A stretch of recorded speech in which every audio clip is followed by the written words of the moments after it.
Les damos la bienvenida al Archivo del Crimen, donde los secretos se revelan y la justicia encuentra su camino. Y como investigar solo es bastante aburrido, me acompaña un equipo increíble. Buen día, Orne, buen día, Maite. Buen día, Franco. Hola, Franco, ¿cómo estás? Todo bien. Hoy vamos a tratar un tema, para empezar con todo, que conmociona bastante a la sociedad e impacta bastante, que son los femicidios. Los femicidios aparecen en nuestro Código Penal desde el año 2012, en el artículo 80, inciso 11, pero sabemos que esto no siempre fue así. Y esto nos lleva a pensar, por ejemplo, ¿por qué algunos femicidios no conmueven tanto a la sociedad mientras otros tienen bastante impacto en los medios? ¿Ustedes qué piensan? Algo muy relevante son las redes sociales. Hoy en día estamos en constante comunicación por medio de las redes y para mí es un gran factor porque, por ejemplo, ante una denuncia o algo, vos lo publicás en Instagram y ya se vuelve más viral, tiene más reconocimiento por la gente y más repercusión. Y capaz de esa forma, no sé, llega a los medios, puede ser lo más visible para todas las personas. Entonces la mejor forma de hacer este contraste sería retroceder un poco en el tiempo a una época en la que no haya redes sociales para ver un caso, ¿no? Exactamente, y por eso nos remontamos a 1989 en Zapala, Neuquén, con un matrimonio conflictivo entre María Sebastiana Lara y Salvador Pucci. Que este era un matrimonio que era de público conocimiento en el entorno de ambos, que tenía problemas, porque Pucci tenía una personalidad muy obsesiva, muy controladora, muy posesiva. O sea, incluso su oración más conocida era "conmigo muertas". O sea, empecemos por ahí. Una relación tóxica. Era básicamente lo que se llama una relación tóxica. Un día, Pucci estaba como todas las semanas jugando al póker con sus amigos y en medio de una partida se para y se va, sin mediar palabras, sin nada. Vuelve a su casa y horas más tarde llama a la policía haciendo una denuncia de que había desaparecido su esposa, María Sebastiana Lara. Llama a la policía acude a su casa y Salvador Pucci se muestra preocupado y dice: no, porque mi esposa no aparece. ¿Se victimizó? Es que como claro, está preocupado, dice: mi esposa no está. Pero minutos después dice: no, porque para mí huyó a Buenos Aires. Se fue con otro novio, huyó a Buenos Aires. Y después hace una tercera versión y dice: no, porque la secuestraron. Pero ¿qué pasa? Los policías dijeron: no hay pedido de captura, no, o sea, de captura, de secuestro, de recompensa, no hay otro llamado. Le llamaba la atención. Era todo muy raro. En 10 minutos había 3 versiones diferentes. Claro, sí. Entonces, claramente a la policía esto no le cerró. Entonces, 12 de octubre, plantearon un allanamiento en su casa, donde encontraron en una casa que era pulcra, o sea, estaba impecable, estaba todo totalmente ordenado. Pero hallaron detrás de un sillón una esquirla de una 9 milímetros que Pucci tenía registrada a su nombre, con manchas de sangre, que también había una pequeña mancha de sangre en la pared. La sangre era de María Sebastiana. La sangre la investigaron y era del mismo tipo que la de María Sebastiana Lara. Entonces, eso, más las declaraciones erráticas, dijeron: acá hay algo raro. Lo enjuiciaron a Pucci, pusieron todas las pruebas y lo terminaron condenando a 20 años por uxoridio, que en ese momento es como se le llamaba cuando un esposo mataba a su mujer. ¿El cuerpo se encontró? El cuerpo nunca se encontró. Pucci nunca jamás dijo nada e incluso él siempre mantuvo su inocencia. Bueno, estuvo los 20 años, cumplió su condena completa, salió con 50 años y apenas salió fue a visitar a su madre que estaba en un geriátrico y en ese geriátrico conoció a Miriam Flores, que era la que cuidaba a su madre. Comienza una relación con esta mujer que seguro fue mejor, que fue exactamente igual que con María Sebastiana Lara. Mismos patrones, nunca, o sea, claramente en estos 20 años la cárcel no le sirvió a este señor. Y también lo mismo, posesivo, agresivo, pero lo que estábamos hablando antes. Ahora este es el año 2010. Ya hay un cambio de conciencia. Hay un cambio. Entonces, ¿qué pasa? Ante las situaciones de violencia, el entorno de Miriam le decía: andá y denunciá. Ahora ya se hablaba de ir y denunciarlo porque tenés una herramienta para que te ayuden. Entonces le decían: denunciá, pues no podés seguir así. Miriam lo que hace es cortar la relación con Salvador Pucci, y a Pucci esto no le gustó nada. Lo que hizo fue ir a buscarla al trabajo, que era donde su madre estaba viviendo en ese geriátrico. La interceptó a la salida, mientras ella iba a su moto para irse a su casa. La interceptó con 2 hombres que nunca se supieron quiénes fueron. La secuestró y en un galpón la asfixió y la golpeó dejándola inconsciente. O sea, el chabón primero le golpeó la cabeza, que es lo que le causó la muerte a Miriam, y después con una desidia y con un odio la asfixió estando inconsciente. Después él solo fue a un descampado, a un campo, y la enterró. ¿Qué pasa? La está enterrando, la está terminando de enterrar y aparece un peón del campo que lo ve. Pocci entra como en un estado de shock y no saber qué hacer en ese momento, y lo que le dice es que él estaba ahí para entregar drogas, que no se acercara al lugar porque él trabajaba con narcos muy grosos, muy peligrosos, entonces que no se acercara y que si por favor le podía alcanzar a una ruta cercana para él poder irse. El peón acepta a llevarlo en su camioneta hasta la ruta más cercana, pero apenas se baja, el peón da media vuelta y va al descampado. Porque dijo, algo acá es raro hay. Entonces, en el descampado, ve entre la tierra movida, corre hacia un poco y ve el cuerpo de Miriam Flores con un billete de $1 en la boca. ¿Eso significa algo? Eso es un mensaje mafioso de que es un crimen por prostitución. Como que la víctima en ese momento es prostituta y que fue un crimen por eso. Y está relacionado más a lo mafioso, no tanto a un crimen de femicidio, ponele. Entonces, el peón hace la denuncia inmediatamente. La policía, con todos los estudios, más las huellas que había dejado Pocci en la camioneta del peón al subir.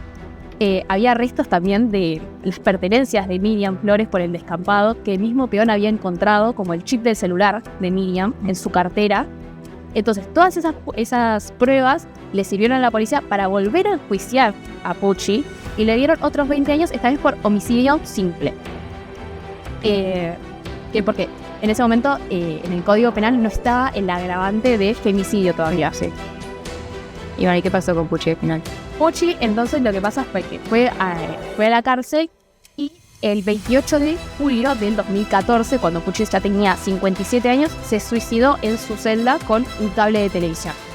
Bueno, también lo llamativo de este caso es que fue en 1989, o sea, la repercusión mediática en los femicidios no había tal figura.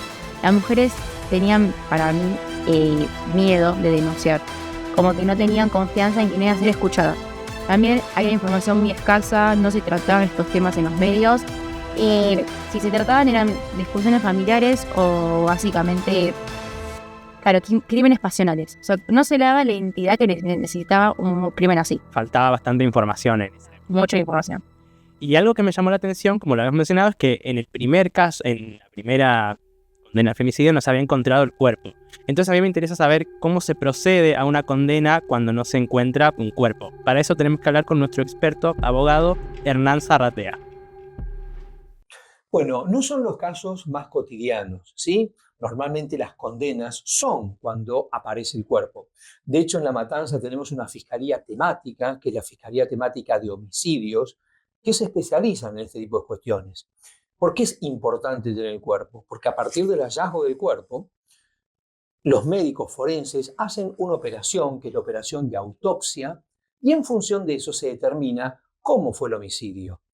Golpes derivados de riñas, balazo, bueno, hay diferentes circunstancias, pero eso es lo importante de la operación de autopsia. Ahora, cuando no tenemos el hallazgo de un cuerpo, el juez tiene que indagar sobre otros medios probatorios con el propósito de condenar a quien está siendo sometido a juicio. Algunos medios probatorios son los indicios. Yo lo que digo los indicios es como un estado de sospecha, como la sana crítica, el olor que ve el juez como que el imputado cometió el delito.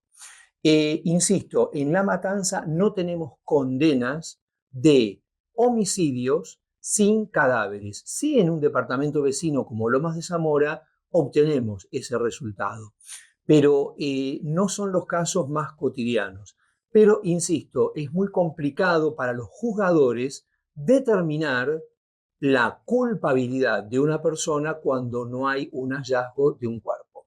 Tienen que ir a la prueba indiciaria y en conjunto con otras, ahí sí hay algún tipo de atribución de responsabilidad. Porque aparte hay una delgada línea entre lo que sería el homicidio y la desaparición de persona y la privación ilegal de la libertad. ¿Entendés? Entonces quizás la imputación podría ir para otro tipo de pena, otro tipo de acción penal y no para un homicidio en sí. Muchas gracias, Hernán, por tu aporte. Esto nos permite seguir reconstruyendo esta pregunta que nos habíamos planteado al principio de por qué algunos femicidios tienen tanto impacto y otros no. Ya vimos el factor época, pero vayamos a un caso más actual del año 2015, uno de los más conocidos. Bueno, sí, el 9 de mayo de 2015, Kiara Páez, una joven de 14 años, un día común y corriente de su vida, va a la casa de su novio, Manuel Ignacio Mancilla, de 16 años. Ella iba a ir hasta la 1:30 de la mañana, por ahí dijo a sus amigas, a su mamá, pero pasaban las horas y las amigas notaron algo raro. Se ve que no tenían información de ella en ese momento, entonces dijeron, avisamos a la mamá. La mamá se preocupó y decidió contactar a la policía, hacer la denuncia y afortunadamente en ese momento ya se inició la investigación En el momento. de Kiara Páez.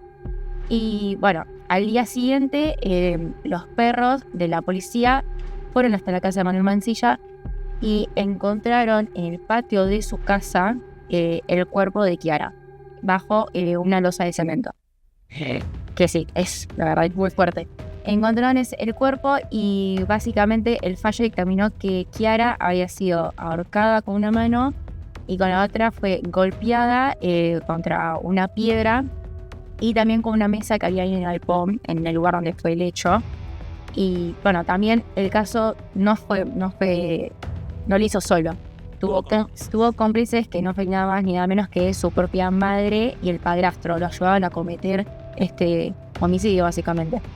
Y también, dato no menor, que fue como la causa, o sea, El móvil del claro, lo que Mancilla lo motivó a hacerlo básicamente fue que Kiara estaba embarazada de 8 semanas y Mancilla no quiere continuar con el embarazo. Él dijo, no quiero que tengas el hijo, hagamos que tengas un aborto porque no quiero continuar con el embarazo. Eran jóvenes, tenían 14 y 16 años. pero aborto ilegal. En ese momento era ilegal, pero Kiara quería continuar con el embarazo. Ella lo quería tener al bebé. Y ese fue básicamente el detonante, lo que hizo que Manuel acabara con la vida de Kiara, básicamente, lamentablemente. Pero por suerte, al encontrar el cuerpo, en ese mismo momento, Manuel fue detenido y confesó el crimen. Pero por seda fue juzgado bajo el régimen de pena juvenil. Pero años más tarde, en el 2017, sí fue condenado por la pena máxima para menores en casos de extrema gravedad, que fue la prisión perpetua. Y después también fueron los papás, la mamá y el padrastro, también fueron culpados por encubrimiento agravado y también por desviar la investigación. O sea, fueron cómplices En el asesinato de Kiara, tuvieron que ver. Pero por esta época, este caso ya sí tuvo bastante impacto mediático. Bueno, no fue ni nada más ni nada menos que un caso, lo que se denomina un caso bisagra en la historia social argentina. ¿Por qué? Porque el 3 de junio del 2015, pocos días después del asesinato y el hallazgo del cuerpo de Kiara Páez, se realizó la primera movilización masiva bajo el nombre de Ni Una Menos. O sea, esto de que ahora todo el mundo conoce, en ese momento no era nada que hayan visto alguna vez. Nunca habían visto tanta gente saliendo a la calle para luchar por una causa en común, que era justicia, básicamente. No solamente por Kiara, sino por todas las mujeres que nunca habían sido escuchadas, que querían salir a denunciar, que querían animarse. No tenían más miedo, básicamente. Claro, Querían fue una muestra de hermandad, de unión social contra estos casos, que antes no había. O no era tan público, entonces también la gente no sabía y seguía teniendo y cada vez, lamentablemente, hay más casos. Claro, hay más casos, pero también poco a poco hay más herramientas, hay como otra mirada claramente. Los años pasan y por suerte a veces pasan a favor nuestro también de estas cosas. Pero esto básicamente también lo que hizo fue instalar en la agenda pública lo que es la ESI, lo que es los derechos reproductivos como el debate del aborto, y también lo que son la concientización y sanción en las situaciones de violencia en adolescentes, que no es tan grave, no es menos grave que la de los adultos. No. Entonces casos como esta bisagra nos permiten analizar esto de por qué algunos femicidios tenían tanto impacto y otros no tanto en cuestiones de la época, y qué bueno que actualmente se le da voz a aquellas mujeres que antes fueron silenciadas. Y más o menos esto nos permite responder al interrogante que nos planteamos al inicio del programa. Y de esta manera vamos cerrando este primer capítulo de Archivo del Crimen. Yo soy Franco Jara y ellas son Maitena Martins, Ornella Morelli, y también saludamos a Isabel Collado, Francesca Di Benedetto y Malena Molina. Muchas gracias por todo.